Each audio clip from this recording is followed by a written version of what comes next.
Here's a slightly uncomfortable question. What if the parts of yourself you learned to hide were never defects in the first place? Maybe you were the kid who needed an hour alone after a birthday party. The teenager who heard what people meant, even when their words said something else. Now you're the adult who can attack one meaningful problem with almost frightening intensity. Then feel physically unable to care about a goal that looks impressive and feels completely empty.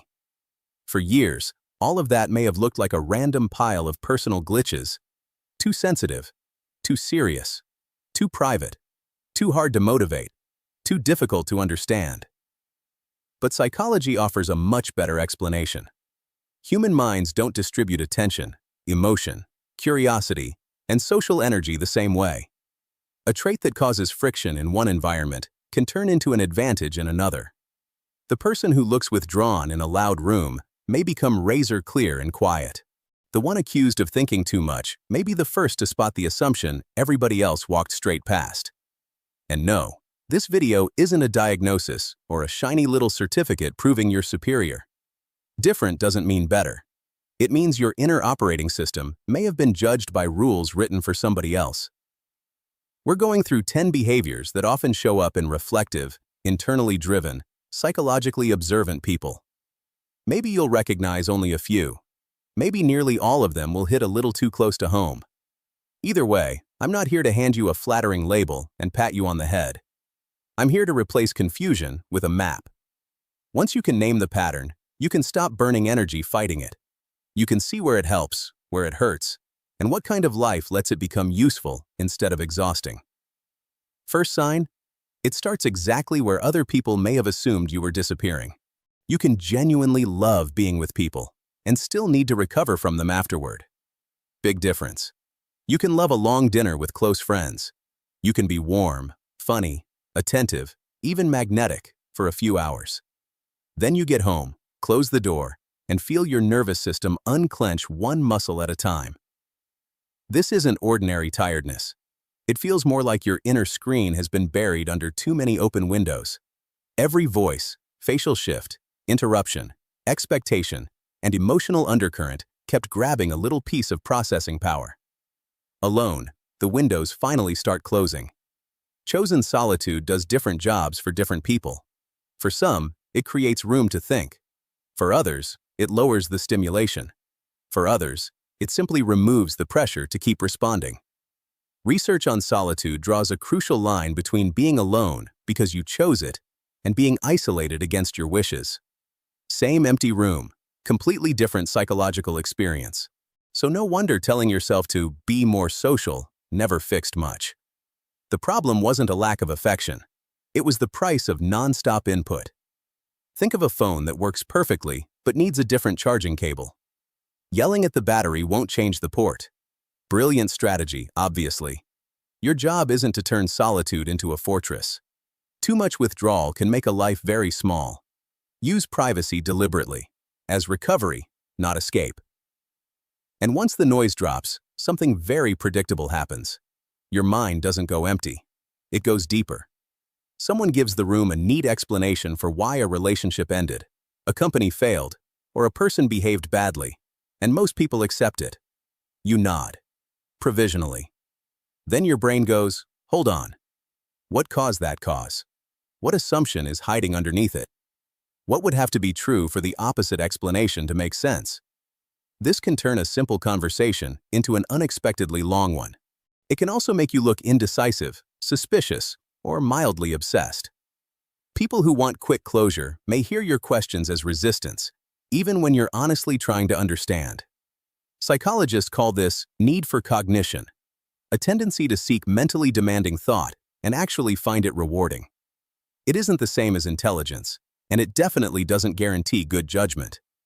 It describes an appetite for mental work, the willingness to stay with a problem after the easy answer has already shown up. And yes, you pay for it. Your mind can keep processing long after the practical decision is over. You replay one sentence, test 5 interpretations, then start wondering whether all that analysis is distorting the memory. Fun little loop. Still, this habit survives for a reason. Deep questions expose the hidden structure. They reveal that an argument is really about status. that procrastination is really about fear, that a supposedly logical decision is being steered by shame. Here's the trap: confusing depth with endlessness. Even a deep thinker needs stopping rules. Enough evidence, a deadline, a decision.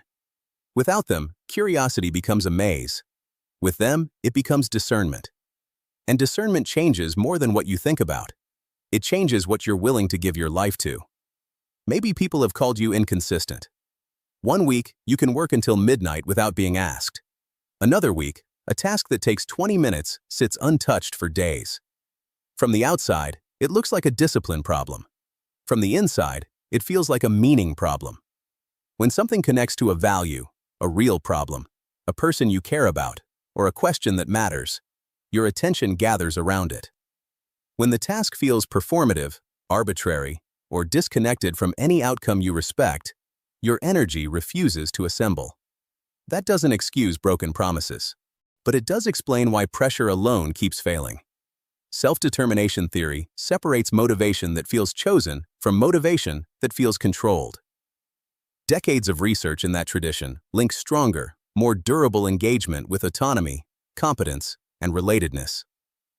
External rewards can move behavior, sure, but they aren't interchangeable with genuine interest or personal endorsement. You may have spent years trying to bully yourself with tools that motivate somebody else. Comparison, guilt, public approval, fear of disappointing authority. Sometimes those tools create motion. They rarely produce your best work. The better question isn't, why can't I force myself? It's, what value is missing from this task, and can I honestly connect it to one? Sometimes, yes. You connect boring paperwork to protecting your future. You connect repetitive practice to mastery. You connect an ordinary job to caring for people you love. Sometimes, no. Then, motivation isn't the real problem. The real problem is choosing what deserves your commitment. And that choice gets harder when you can read the human cost hiding behind every option. A person walks into the room smiling. Everyone responds to the smile. You notice the shoulders. A colleague says, "No problem." You hear the half-second delay before the words. A friend tells a funny story about a breakup, and while others laugh, you sense the careful way they avoid one name. This isn't magic, and it's definitely not proof that every impression you have is correct. Human beings constantly use tone, posture, expression, timing, context, and past behavior to read one another. Some people track those cues far more intensely than others. When you do, social life gets layers. You're following the conversation and tracking the conversation underneath it. That can create extraordinary tenderness. Maybe you know when to soften your voice, when to stop asking, when a person needs company without advice. You can notice pain before it becomes a request. It can also create some spectacularly false confidence. Sensitivity to cues isn't mind reading.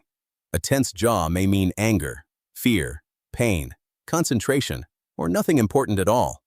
The mature version of perception checks the interpretation instead of worshiping it. I may be wrong, but you seem unsettled. Is something going on? That sentence turns intuition into connection instead of accusation. Much better.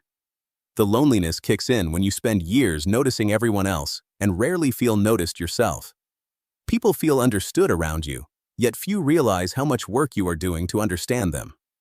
Eventually, you start craving someone who doesn't merely tolerate your depth, but can actually meet you there. And while you're waiting for that person, another strange advantage tends to show up. When everybody else gets emotionally loud, you get still.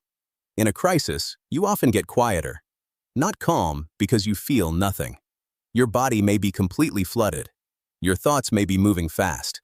But some part of you creates space between the emotion and the action. Who needs help first? What information is missing? What will make this worse? What can wait until morning? People who release emotion immediately may read that pause as coldness. They see a still face and assume there's nothing happening inside. Cute. Wrong, but cute. But emotional regulation doesn't mean the feeling is missing. It means the first wave doesn't get full control of your behavior. Sometimes you learn that capacity in healthy ways. Practice, secure relationships, deliberate reflection. Sometimes it starts as adaptation. A child in an unpredictable home may learn to scan the room, delay reactions, and become useful during conflict. A survival strategy can grow into competence. It can also keep charging interest. The person who handles the emergency may fall apart 2 days later. The one who comforts everyone may forget to tell anyone they are hurting. Control can protect you from chaos while quietly cutting you off from support.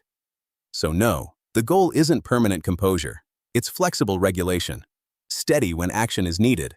Honest when the danger has passed. Your silence in hard moments may be strength, but strength that never gets cared for becomes another kind of exhaustion.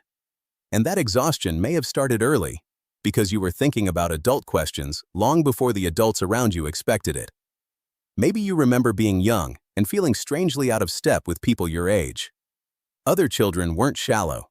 They were developing exactly the way children develop. But your attention may have landed early on questions with no child-sized answers. What turns pain into cruelty? What happens when someone dies? How can a family love each other and still cause damage? What makes a life useful? Psychological development doesn't move at one speed across every domain. A person can be advanced in abstract thought, average in social confidence, and completely age-typical in emotional needs. That unevenness is sometimes called developmental asynchrony. It can make a young person look older than they are while still needing the protection, reassurance, and permission to play that every young person needs. Maybe adults praised your maturity. Maybe they trusted you with secrets. Maybe you became the reasonable one, the listener, the child who understood. Being seen as mature can feel a lot like love. It can also become a role you're terrified to leave. Years later, you may still feel uncomfortable being messy, needy, uncertain, or ordinary. Maybe you believe your value comes from seeing more and requiring less. But early seriousness doesn't cancel your unfinished parts. It just means some rooms in your mind opened ahead of schedule, and one of those rooms often holds a vivid image of the person you could still become. There's a future version of you that refuses to shut up and disappear. You don't necessarily imagine fame or wealth. The image may be quieter, work you respect, a mind you have trained, a relationship without performance, a body you care for, a life with less self-betrayal. The painful part is the distance between that image and your current reality. That gap can be brutal. Psychology has long studied possible selves, mental pictures of who we might become, hope to become, or fear becoming. These images can guide self-regulation when they're tied to believable strategies. They can also turn punishing when they stay vivid and vague. That's why "you have so much potential" can land less like praise and more like an accusation. Potential without a path becomes a witness. It watches every delay. You may call that pressure ambition, but underneath it, there's often grief. Grief for time lost. Grief for conditions you didn't choose. Grief for the self you couldn't express while you were surviving, pleasing, hiding, or waiting for permission. The answer isn't to kill the vision. It's to make the vision smaller and more concrete. What would that future self do this week? What skill would they practice for 20 minutes? What conversation would they stop postponing? A possible self becomes useful the second it turns into a next action. Until then, it's a ghost. And ghosts get loudest in conversations that never come close to what matters. You can talk about the weather. You know the ritual. You know, "How was your weekend?" usually isn't a request for the director's cut of your emotional life. Still, too much surface conversation can feel like standing beside a locked door while everyone debates the paint color. You don't need every exchange to become a confession. Context still matters. A cashier doesn't owe you a discussion about mortality. A new colleague may need safety before depth. Small talk has a job. It tests warmth, establishes rhythm, and gives people a low-risk way to approach each other. Your frustration starts when the doorway becomes the whole house. You want to know what changed someone's mind, what they are afraid to admit, which mistake made them gentler, what they would choose if no one were watching. Research on self-disclosure and closeness suggests that reciprocal, gradually deeper conversation can increase connection. Depth works when it's mutual and paced, not when one person kicks the door down and demands intimacy. That protects both intimacy and boundaries. So your job isn't to eliminate light conversation. It's to recognize it as a bridge. Ask one question that moves things half a step deeper. What was the best part of the trip? What made that decision difficult? What have you been thinking about lately? The right person will cross that bridge with you. The wrong setting? It won't. And when nobody crosses, you may prefer the honesty of silence. Some people treat every unfilled moment like an emergency. You experience it as space. You can ride in a car without turning on music. You can sit beside someone you love and let 10 quiet minutes pass without assuming the relationship is failing. You can walk without headphones and allow thoughts to arrive at their natural speed. Silence isn't automatically peaceful. It can expose rumination, grief, fear, and memories that noise keeps outside awareness. But after you've spent enough time meeting your own mind, quiet feels less like an empty room and more like familiar territory. That may be one reason chosen solitude feels so different from loneliness. Loneliness says, the connection I need is missing. Solitude can say, for this moment, my own company is enough. The ability to tolerate quiet gives you access to subtler information, the feeling beneath the distraction, the idea that needs time to form, the fatigue hidden under constant stimulation. But silence can also become camouflage. Here's the catch. Maybe you call it peace when you are avoiding a difficult conversation. Maybe you call it independence when you are afraid to ask for help. Here's the test. Does your quiet return you to life, or slowly replace it? Healthy silence restores contact. Avoidant silence protects distance. That distinction takes us to the final, and probably most painful sign. You can be surrounded, included, and still feel separated by something no crowd can fix. There's loneliness. Then there's the feeling that nobody is standing in the exact place from which you see the world. Maybe you have friends. Maybe you be loved. Maybe you laugh at the table and participate fully. Yet a small part of you stays outside the moment, aware that your inner experience still hasn't been translated. Psychologists studying existential isolation describe it as the subjective sense that your perspective isn't truly shared or understood by others. It's related to ordinary social isolation, but it isn't the same thing. A person can have company and still experience profound separateness. This feeling does not prove your consciousness is more advanced than everybody else's. Sorry. That story may soothe the wound. It can also make connection impossible. Sometimes people don't understand us because we haven't risked being specific. Sometimes we reveal polished conclusions and hide the raw experience that produced them. Perfect resonance may be impossible. Meaningful resonance isn't. It happens when another person says, I don't experience it exactly that way, but I can stay with you while you explain. That's often what deep connection looks like. Not a mirror. A witness. Your difference doesn't require universal belonging. It requires enough places where you don't have to compress yourself beyond recognition. Now zoom out. The whole architecture snaps into focus. Each trait that created distance also carries a capacity. The next question is what happens when you stop using those capacities as evidence against yourself? Look back at the 10 patterns. Needing privacy may have been called antisocial. Persistent questioning may have been called overthinking. Value-based motivation may have been called laziness. Emotional perception may have been called sensitivity. Deliberate reactions may have been called coldness. Early seriousness may have been called strange. The pressure of possibility may have been called dissatisfaction. Your dislike of empty performance may have been called awkwardness. Your comfort with quiet may have been called withdrawal. Your search for resonance may have been called failure to belong. See what happened there? The behavior was visible. The interpretation was wrong. A hammer can build a table or smash a window. The tool isn't the outcome. Context, skill, and intention decide what it becomes. Same thing here. Solitude can restore or isolate. Analysis can clarify or paralyze. Empathy can connect or exhaust. Standards can guide or punish. Self-acceptance isn't declaring every impulse healthy. That would be nonsense. It's learning what your patterns actually do, so you can take responsibility for them without hating yourself. And once that shift starts, Those 10 visible signs often produce a second set of quieter habits. The first is subtle. It shows up the moment someone hands you evidence that your favorite belief may be wrong. Most people call themselves open-minded when none of their important beliefs are actually at risk.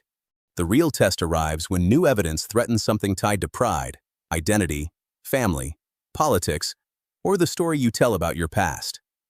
Your unusual advantage may be feeling that threat and staying curious anyway. Intellectual humility isn't low confidence. Researchers describe it as recognizing the limits of your knowledge and accepting that your current belief may be incomplete or wrong. It asks you to separate "I was wrong" from "I am worthless." Huge difference. That separation buys you freedom. You can say, "I hadn't considered that." You can update without performing humiliation. You can thank the person who found the crack in your reasoning. This doesn't mean changing your mind every time somebody speaks confidently. Openness without standards becomes gullibility. Not ideal. You still examine the evidence, the source, and the logic. The difference is simple. Your ego is no longer part of the evidence. Once truth matters more than looking consistent, another resource becomes precious: the attention required to find it. You start noticing that attention isn't unlimited. Every notification leaves a trace. Every pointless argument rents a small room in your memory. Every outrage invitation asks your nervous system to adopt somebody else's urgency as its own. So you get selective. Not because you're above ordinary life, but because fragmented attention makes complex thought harder. Research on interruptions consistently shows that switching away from a primary task carries cognitive costs, even when the interruption feels tiny. You stop answering every provocation. Revolutionary, I know. You leave some messages until later. You decide that staying informed doesn't require being continuously invaded. At first, people may call it distance, but a boundary around attention is often what lets you be genuinely present where you choose to be. The more carefully you spend attention, the less interested you become in another expensive habit: using other people as the measuring tape for your life. The human mind compares almost automatically. Annoying, but true. Someone earns more. Someone appears happier. Someone reaches the milestone before you. A few seconds online can turn a perfectly decent day into evidence that you're somehow behind. Social comparison can inform and motivate. It can also wreck your sense of well-being when you compare your full reality with somebody else's selected outcome. Eventually, you find a more stable question. Am I more honest than I was a year ago? Do I recover faster? Have I become better at keeping promises to myself? Temporal comparison isn't perfect either. The past can be romanticized, and growth is rarely linear. But comparing your present self with your earlier patterns gives you information status never can. You stop trying to win a race where the lanes keep moving. You start tracking direction instead. That shift removes some applause from your life. It also removes a lot of panic. And once the crowd stops being your compass, popular ideas start looking different. You don't automatically reject a belief just because lots of people hold it. That would just be conformity wearing a rebellious jacket. You simply refuse to treat consensus as the final argument. Where did this idea come from? What problem did it once solve? Who pays the cost when everyone obeys it? What evidence would change it? Classic conformity experiments showed that social pressure can alter even simple public judgments. Later research found that conformity still depends heavily on context, group conditions, and the desire for agreement. Standing apart isn't always brave. Sometimes the group is right, and the dissenter is just addicted to feeling exceptional. Your discipline is examination, not rebellion. You can agree without surrendering thought. You can disagree without building an identity around opposition. That habit makes you less predictable in groups. While everybody else picks a side, part of your mind watches how the choice is being made. Even while you participate, you often watch yourself participating. You hear your own tone change. You notice that you are defending a point more aggressively than the point deserves. You watch the room reward confidence and punish hesitation. This is metacognition. Thinking about thinking. It can help you catch bias in real time. It can help you ask, am I responding to the argument or to the person who made it? But constant self-monitoring gets exhausting fast. If every conversation becomes a live analysis, spontaneity dies. The skill isn't silencing the observer. It's letting the observer step in only when useful. Some moments need reflection. Some moments need presence. Learning the difference leads straight into one of your messiest relationships. The one you have with certainty. Certainty feels safe because it closes the future. A definite answer lets your body relax. The problem? Reality refuses to become definite on schedule. The more seriously you study people, history, or the mind, the harder absolute language becomes to defend. You notice exceptions. You see interacting causes. You learn how often confident predictions fail. So you get comfortable saying, "I don't know yet." That sentence sounds weak in a culture addicted to instant opinions. In disciplined thinking, it protects accuracy. Your danger is drifting into permanent ambiguity and using complexity to dodge action. Uncertainty doesn't remove the need to choose. It just asks you to choose with calibrated confidence. You can act on 70% certainty and still leave room for revision. And once you stop demanding guarantees, success becomes a different question entirely. A title can impress you and still leave you cold. Money matters. Security matters. Recognition can open doors. But visible success doesn't automatically answer the private question underneath your ambition. What would this achievement require me to become? Would I respect the days that produce it? Would the reward still matter if nobody saw it? Goals you genuinely endorse feel different from goals pursued mainly through pressure or image. Motivation research repeatedly separates autonomous reasons for action from controlled ones. The quality of the reason affects the quality of the engagement. There's no cheat code around that. This can slow you down. You may reject paths that look beautifully efficient on paper. But a life optimized only for appearances can become a beautifully decorated form of absence. Meaning gives direction. It also makes pretending more and more expensive. You can perform agreement. You can laugh at the expected moment. You can say yes while your whole body is saying no. But over time, the gap between your public behavior and private values gets harder to ignore. Authenticity doesn't mean announcing every thought or refusing every compromise. Mature authenticity includes tact, privacy, and responsibility. Otherwise, it's just self-indulgence. It means your repeated choices don't require you to become unrecognizable to yourself. Research generally links authentic self-expression with well-being, while also showing that culture and context shape what authenticity looks like. The cost usually arrives before the benefit. Of course it does. When you stop performing, some relationships get tense. Some opportunities disappear. Some people preferred the version of you who never made them adjust. Peace isn't always immediate. Friction comes first. Then comes a more dependable standard than approval. Self-respect. Approval asks, will they like this? Self-respect asks, can I live with the reason I chose it? Sometimes those questions lead to the same answer. Often, they don't. When self-respect becomes central, you become less willing to buy harmony with quiet resentment. You apologize when you're wrong, but you stop apologizing for every boundary. You accept that being misunderstood is sometimes the price of being clear. This isn't permission to become rigid. Your principles still have to face evidence. Compassion still matters. Self-respect doesn't require pretending you're always right. It's the refusal to abandon your judgment before the conversation even starts.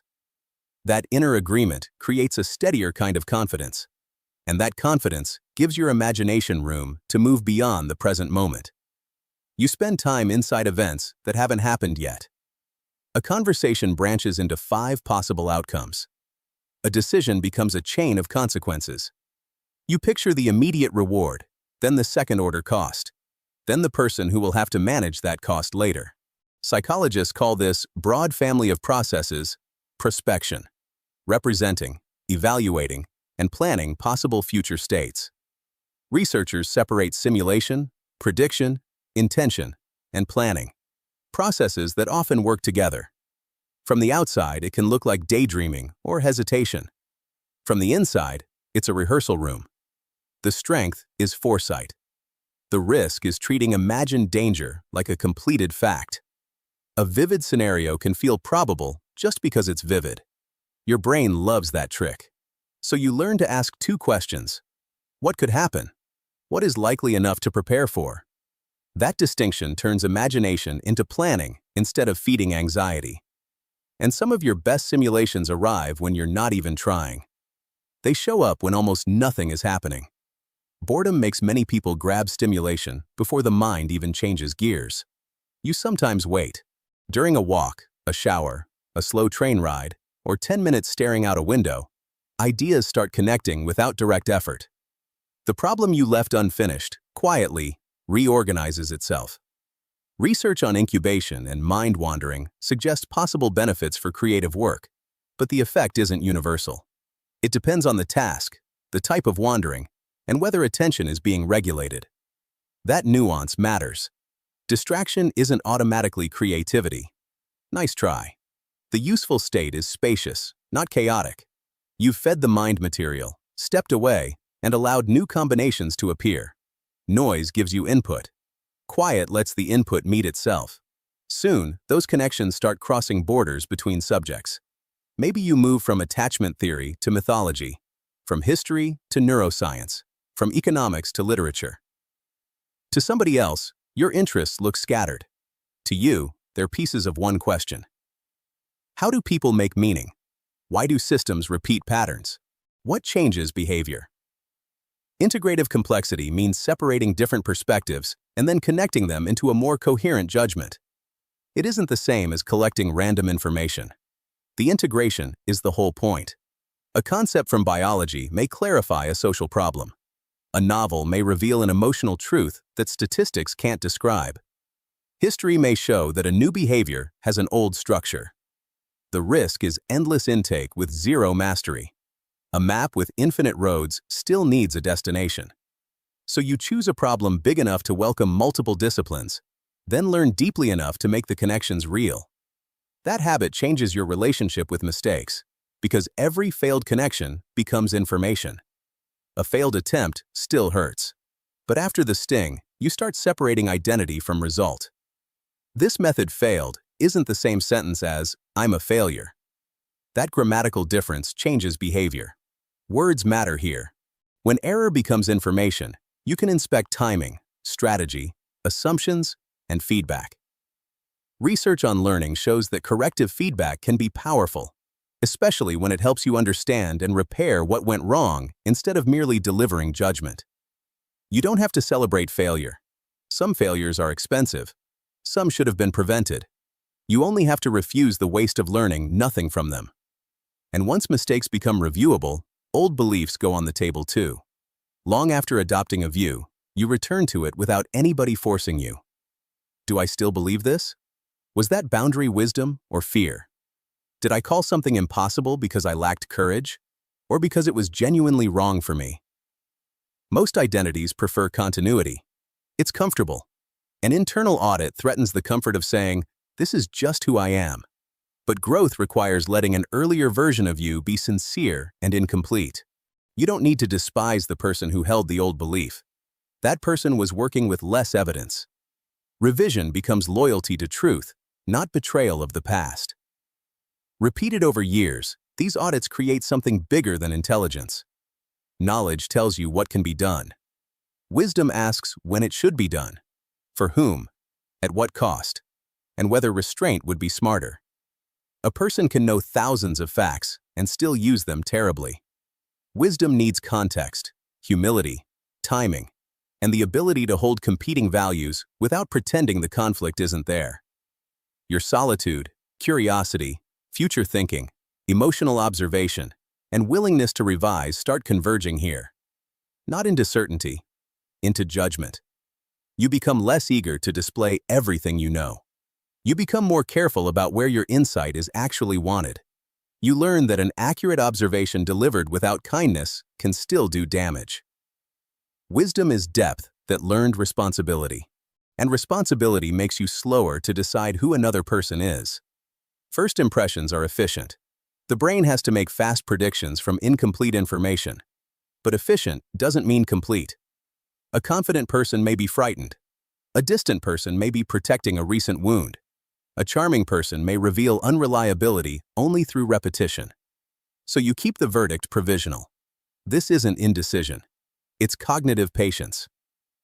You observe whether words and actions begin to match. You watch how someone behaves when there is no advantage to being kind. You notice whether an apology changes future behavior. Delayed judgment doesn't require unlimited access. You can protect yourself and remain uncertain. A boundary can be temporary. Trust can be earned in stages. Time reveals patterns, charisma can hide. And because you watch patterns, your memory stores more than a sequence of events. When you recall a difficult year, you may not remember every date. You remember the conclusion it forced you to reach. That friendship taught you what inconsistency feels like. That job showed you how quickly competence can become captivity. That loss changed what you consider urgent.